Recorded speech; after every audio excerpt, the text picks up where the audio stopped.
नमस्कार दोस्तों, स्वागत है आपका हमारे YouTube channel UPSC PCS with Sonam में। आज की वीडियो में हम daily current affairs exam booster का सीरीज स्टार्ट करने जा रहे हैं। अगर आप यूपीएससी, स्टेट पीसीएस या किसी भी कम्पिटिटिव एग्जाम की तैयारी कर रहे हैं या डे टू डे लाइफ की जुड़ी घटनाओं के बारे में जानना चाहते हैं तो आपके लिए ये वीडियो बेहद ही महत्वपूर्ण है। तो कृपया कर इसे एंड तक देखना ना भूलें।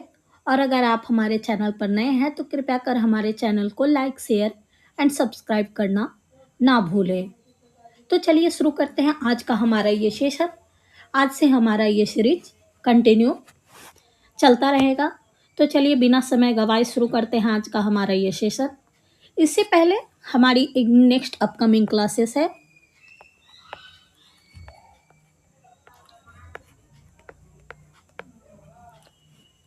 एक हमारी अभी बहुत जल्द एक ऑल कम्पिटिटिव एग्जाम एमसीक्यू का सीरीज शुरू होगा। और साथ ही हमारा एक एक कंटिन्यू क्लासेस चल रहा है भूगोल एनसीईआरटी का। 6 to 12 एनसीईआरटी का भूगोल करवाया जा रहा है, जिसमें सिक्स क्लास का पूरा भूगोल को कंप्लीट कर लिया गया है। कल से 7 क्लास की एनसीईआरटी शुरू होगी। तो चलिए शुरू करते हैं आज का हमारा ये सेशन। एसबीआई फाउंडेशन और आईसीआरआईएसएटी ने स्मार्ट डेटा संचालित खेती को बढ़ावा देने हेतु स्मार्ट क्रॉप लॉन्च किया। भारत में छोटे और सीमांत किसानों को सशक्त बनाने की दिशा में बड़ा कदम उठाया गया स्मार्ट क्रॉप परियोजना शुभारंभ के साथ। इस परियोजना का उद्देश्य उन्नत तकनीक का उपयोग करके फसल उत्पादकता को बढ़ाना, फसलों को कीट, रोग और जलवायु जोखिम से बचाना है। साथ ही स्मार्ट क्रॉप परियोजना का शुभारंभ अंतर्राष्ट्रीय शुष्क कृषि फसल अनुसंधान संस्थान द्वारा किया गया, जो कृषि विज्ञान विश्वविद्यालय रायचूर और एग्रीबीज के सहयोग से चलाई जा रही है। यह परियोजना तेलंगाना और कर्नाटक के 8,000 से अधिक किसान लाभान्वित करेगा। यह एक 3 वर्षीय योजना है जिसे एसबीआई फाउंडेशन के लीप कार्यक्रम के तहत समर्थन प्राप्त है। इसका फोकस जलवायु स्मार्ट और डेटा आधारित कृषि समाधान तैयार करना। नेक्स्ट है, केंद्रीय मंत्री पीयूष गोयल ने 1 लाख करोड़ के स्टार्टअप फंड अनुसंधान के दूसरे संस्करण का अनावरण किया। भारत के वाणिज्य एवं उद्योग मंत्री पीयूष गोयल ने देश से विदेशी प्रौद्योगिकी पर निर्भरता कम करने और मेक इन इंडिया पहल को बढ़ावा के तहत स्वदेशी नवाचार को बढ़ावा देने का आह्वान किया। वे टाई इकॉन दिल्ली एनसीआर में बोले जा रहे थे, जिन्होंने भारत के डिजिटल नेतृत्व में तकनीकी आत्मनिर्भरता की दिशा में परिवर्तन पर प्रकाश डाला। इसका थीम है India deep tech movements for digital leadership to technological sovereignty, यानी भारत का डीप टेक क्षण डिजिटल नेतृत्व से तकनीकी प्रभुत्व की ओर है। पीयूष गोयल ने कहा, भारत को अब स्वदेशी की भावना से प्रेरित होकर नवाचार के मार्ग को अपनाना चाहिए ताकि वैश्विक अस्थिरता और बदलते भू राजनीतिक परिदृश्य के बीच भारत आत्मनिर्भर बन सके। तो दोस्तों, आइए हम जानते हैं नई स्टार्टअप निधि और नवाचार निधि। अपने संबोधन के दौरान पीयूष गोयल ने 2 महत्वपूर्ण वित्तीय पहल की घोषणा की, जिसमें से पहला है स्टार्टअप फंड एंड फंड्स, जो प्रारंभिक चरण के डीप टेक स्टार्टअप्स को सहयोग देगा। 1 लाख करोड़ रुपए का अनुसंधान फंड, जो शोध, उत्पाद विकास और परिवर्तनकारी तकनीक के वित्त पोषण हेतु स्थापित किया जाएगा। इन पहलों से भारत के डीप इकोसिस्टम को मजबूती मिलेगी और उद्यमियों को देश की अत्याधुनिक प्रौद्योगिकी विकसित करने के लिए प्रेरित किया जाएगा। नेक्स्ट है विश्व शहर दिवस 2025। हर वर्ष 31 अक्टूबर को विश्व शहर दिवस मनाया जाता है ताकि तेजी से बढ़ते शहरीकरण की चुनौतियों के प्रति जागरूकता बढ़ाई जा सके और सस्टेनेबल अर्बन डेवलपमेंट को प्रोत्साहित किया जा सके। यह दिन अर्बन अक्टूबर नामक महीने भर चलने वाले वैश्विक अभियान का समापन होता है, जिसे यूएन हैबिटेट द्वारा संचालित किया जाता है। इसका उद्देश्य वैश्विक समुदाय को शहरी मुद्दों के समाधान और नई शहरी कार्यसूची को लागू करने में सक्रिय रूप से शामिल करना है। विश्व शहर पहली बार विश्व शहर दिवस पहली बार 2014 में मनाया गया, जो संयुक्त राष्ट्र महासभा के प्रस्ताव के तहत प्रारंभ हुआ। यह दिवस इस बात पर बल देता है कि शहर समावेशी, लचीला, सतत और होना चाहिए, जहां हर व्यक्ति सामंजस्य और समृद्धि के साथ रह सके। हमारा नेक्स्ट करंट अफेयर्स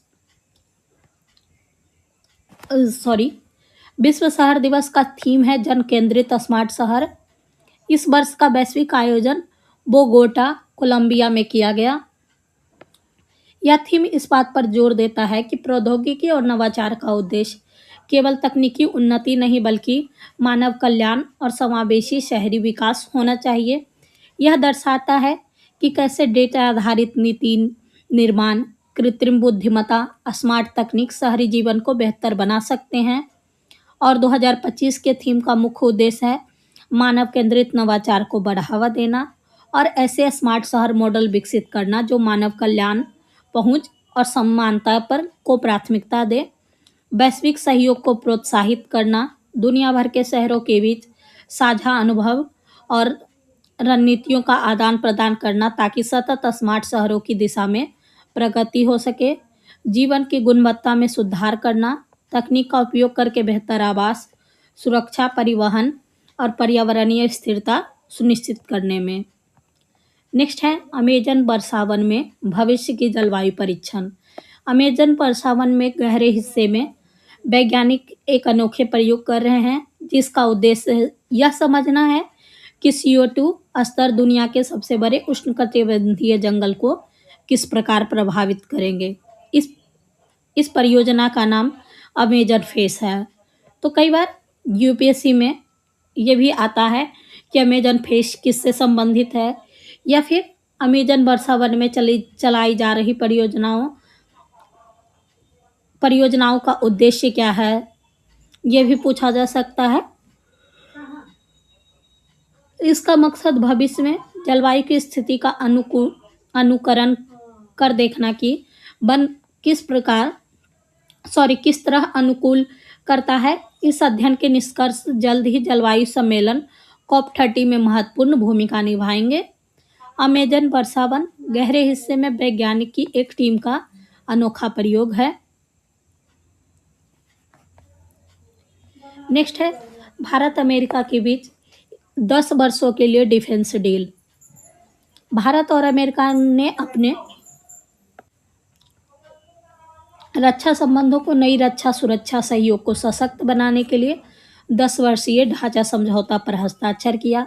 यह नया समझौता आने वाले दशक में भारत अमेरिका की राजनीतिक साझेदारी को दिशा देगा और इंडो पैसिफिक क्षेत्र में शांति और स्थिरता को बढ़ावा देगा। यह समझौता मलेशिया के कुआलालंपुर में आयोजित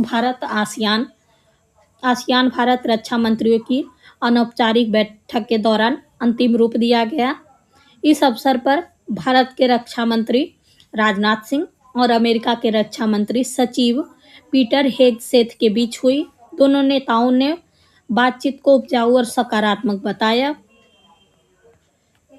10 वर्षीय ढांचे समझौते का मुख्य बातें: framework for the US India major defence partnership अगले दशकों के लिए दोनों देशों के बीच रक्षा सहयोग की दिशा तय करेगा।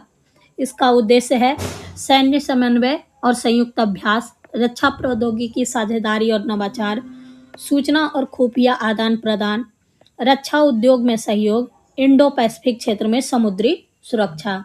समझौते का महत्व: यह 10 वर्षीय रक्षा ढांचा दोनों देशों के लिए अत्यंत राजनीतिक महत्व रखता है।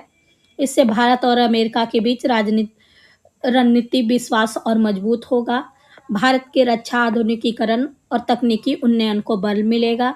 इंडो पैसिफिक क्षेत्र में शांति और स्थिरता सुनिश्चित करने में मदद मिलेगी।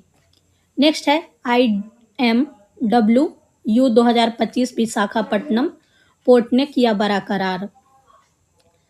मुंबई में आयोजित इंडिया मैरीटाइम वीक 2025 में विशाखापट्टनम पोर्ट अथॉरिटी ने 39,216 करोड़ रुपए के कई समझौते ज्ञापन पर हस्ताक्षर किया। यह निवेश भारत की ब्लू इकोनॉमी और समुद्री विकास, आंध्र प्रदेश की बढ़ती राजनीतिक भूमिका को मजबूती प्रदान करेगा। कार्यक्रम है इंडिया मैरीटाइम वीक 2025। संस्था है इसका विशाखापट्टनम पोर्ट। एमयू का मूल्य है 39,216 करोड़।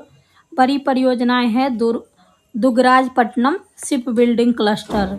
मुख्य focus blue economy, multi modal logistic, smart port का विकास। राजनीतिक साझेदार है आंध्र प्रदेश सरकार, मेकॉन, हडको, NBCC, RBNL।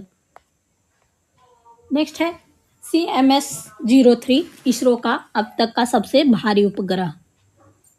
इसरो 2 नवंबर 2025 को सबसे भारी उपग्रह CMS-03 लॉन्च करने जा रहा है। CMS-03 multi band communication satellite है जिसे भारत और आसपास के विशाल समुद्री क्षेत्र में तेज, विश्वसनीय और उच्च क्षमता संचार सेवाएं प्रदान करने के लिए बनाया गया है। इसका वजन 4,400 किलोग्राम है। अब तक का सबसे भारी उपग्रह है। इसकी कक्षा है जियो सिंक्रोनस ट्रांसफर ऑर्बिट।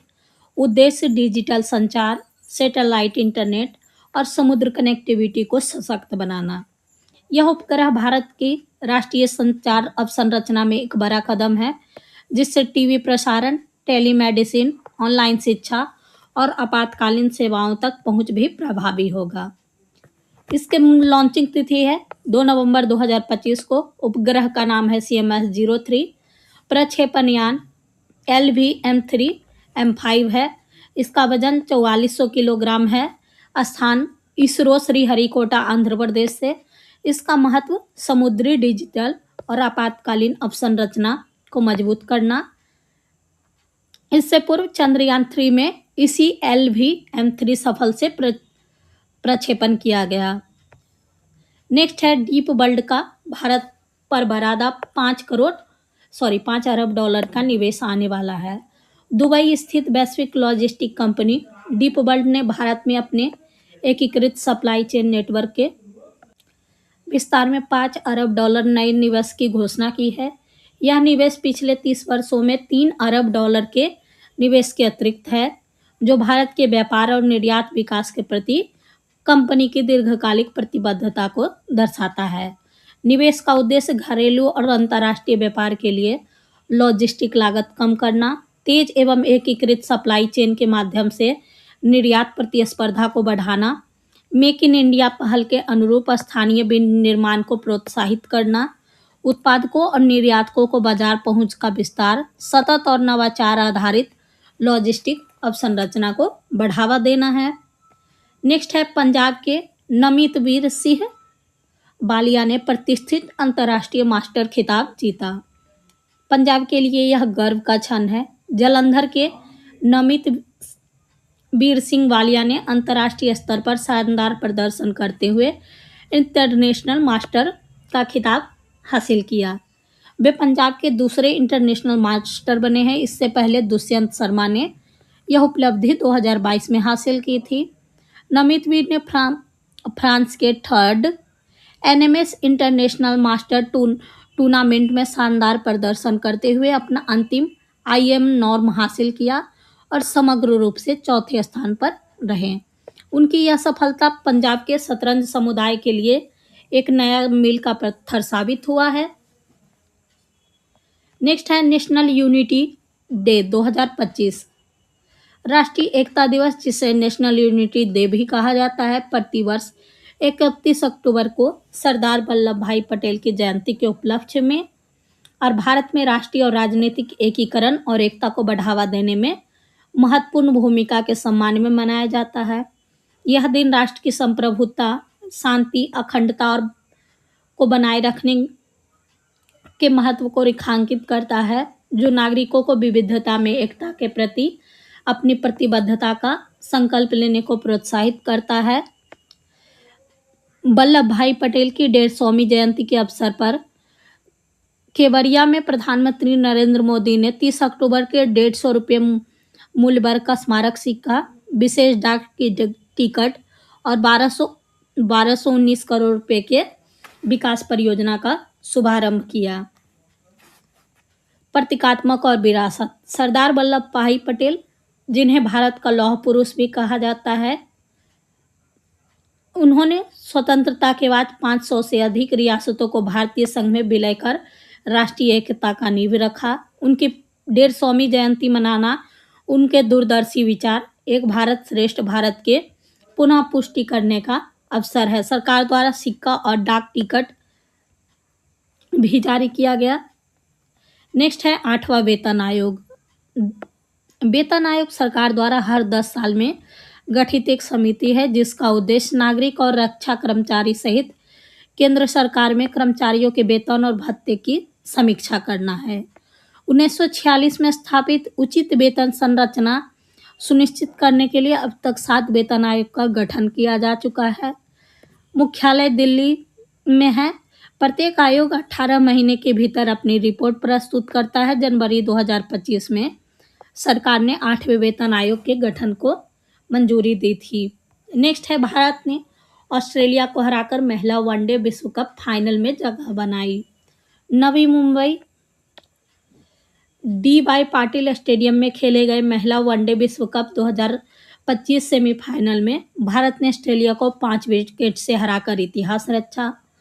भारत ने 339 रन का विशाल लक्ष्य सफलतापूर्वक हासिल कर लिया, जो महिला एक दिवसीय क्रिकेट इतिहास का सबसे बड़ा रन चेज है। मुकाबले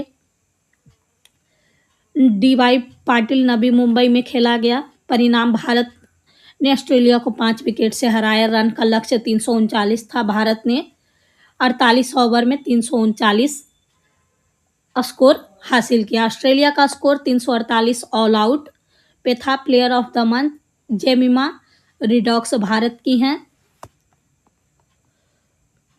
तो दोस्तों, हमारा ये करंट अफेयर्स यहीं पे समाप्त होता है।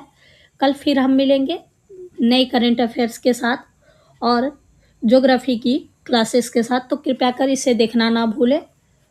Thank you for watching and keep connected.